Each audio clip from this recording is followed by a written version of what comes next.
Frères et sœurs dans le Christ, soyez le bienvenus en ce 29e dimanche du temps ordinaire année C 2022. L'homélie d'aujourd'hui est un peu compliquée à prêcher parce que on implique notre Seigneur, notre Dieu, dans un acte de violence. La guerre entre Israël et les Amaléchites, c'est comme Israël a remporté la victoire parce que ils étaient les enfants de Dieu et ils étaient un peuple qui priait le bon Dieu. En voyant superficiellement la première lecture d'aujourd'hui, à travers ce qu'on nous décrit que à ce que les mains de Moïse soient levées, il y avait victoire pour Israël. C'est comme les mains levées en prière. C'est ça qui donne la garantie de victoire. Ça veut dire une personne qui prie va toujours remporter la victoire contre ses ennemis. Mais on oublie de se poser une question fondamentale. Israël, soi-disant les enfants de Dieu, d'ailleurs tout le monde l'est, mais on a l'habitude de penser que parce qu'Israël est enfant de Dieu, tout doit aller bien pour Israël. Mais on a oublié que Israël a été maté plusieurs fois par d'autres nations, qu'Israël a été envoyé en asile, en Assyrie, en Babylonie, que Israël n'a pas toujours remporté la victoire dans toutes leurs guerres. Alors si c'est cela le cas, nous sommes invités de penser autrement sur la première lecture d'aujourd'hui, de se poser la question. Est-ce que Dieu n'est pas loin de nos guerres? Est-ce que les guerres que nous menons, est-ce que ce n'est pas nous-mêmes qui impliquent le bon Dieu, Dieu innocent, Dieu d'amour, Dieu de compassion? Nous l'impliquons dans nos guerres. Malheureusement, aujourd'hui, on a toutes sortes de guerres au nom de Dieu et personne n'a jamais entendu Dieu qui dit oui, je suis d'accord avec la guerre. Mais regardons comment aborder la première lecture d'aujourd'hui à partir de ce que Jésus, Dieu fait homme, vient de nous expliquer quand on a des ennemis. On nous donne l'exemple d'une veuve. Le veuvage à l'époque voulait dire que on est littéralement fini. Étant veuve, pas de droit à la terre, parce qu'il faut hériter ça à travers son mari. On n'avait pas un pouvoir économique.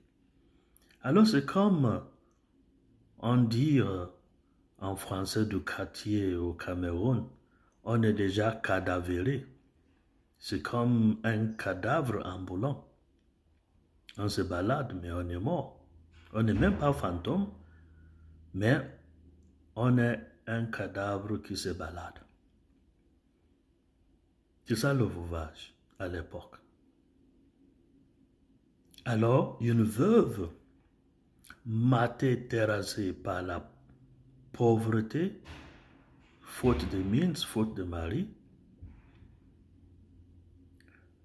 une veuve qui n'avait aucun droit dans la société, parce qu'il n'y avait pas un mari pour parler pour elle, versus un roi. Vous voyez le contraste entre les deux. Une veuve un roi. Quelles sont les techniques de la veuve pour faire valoir ses droits à la justice? Elle n'avait pas réuni une amie de veuve. Elle n'est pas allée chercher des poissons pour empoisonner le roi.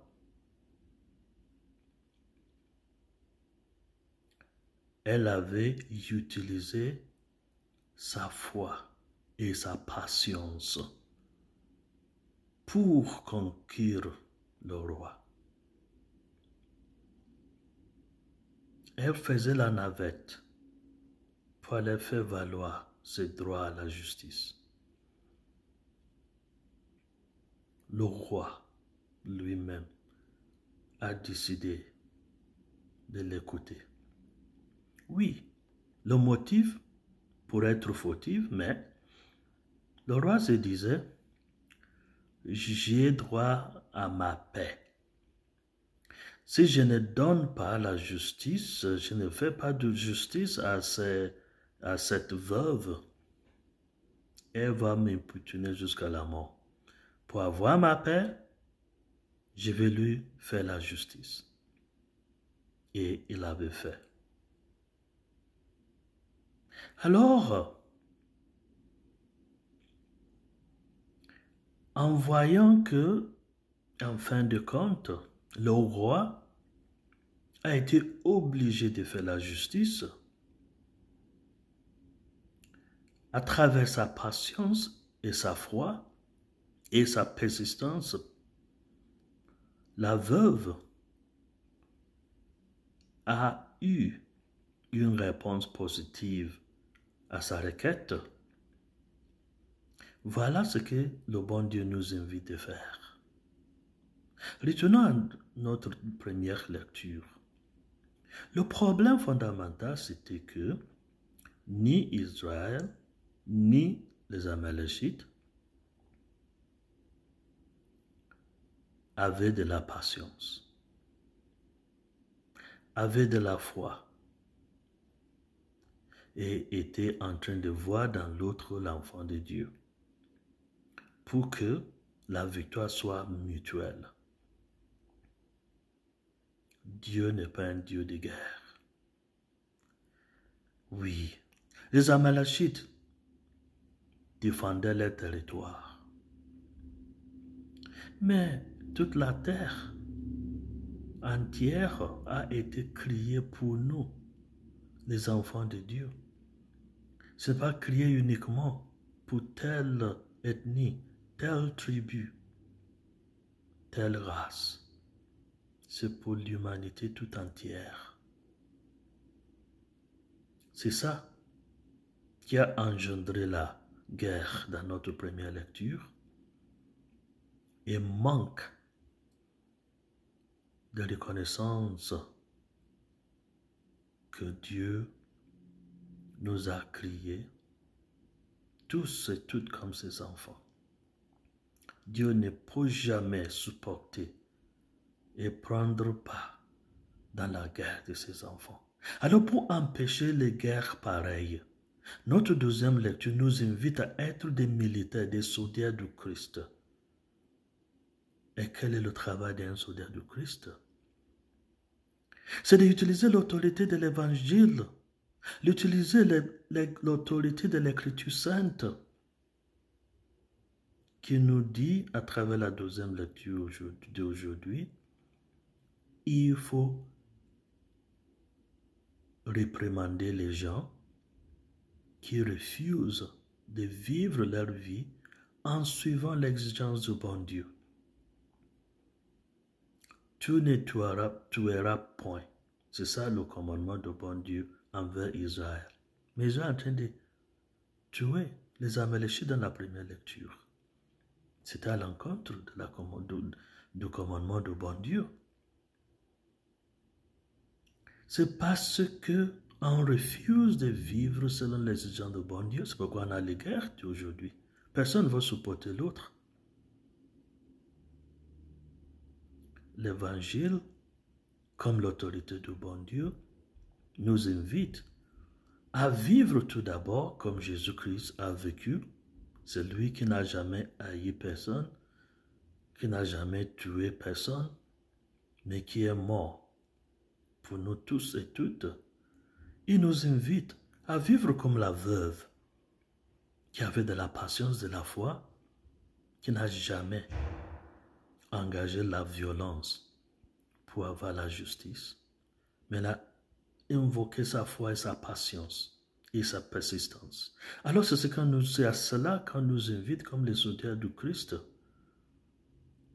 d'aller vers les soi-disant ennemis, de les convaincre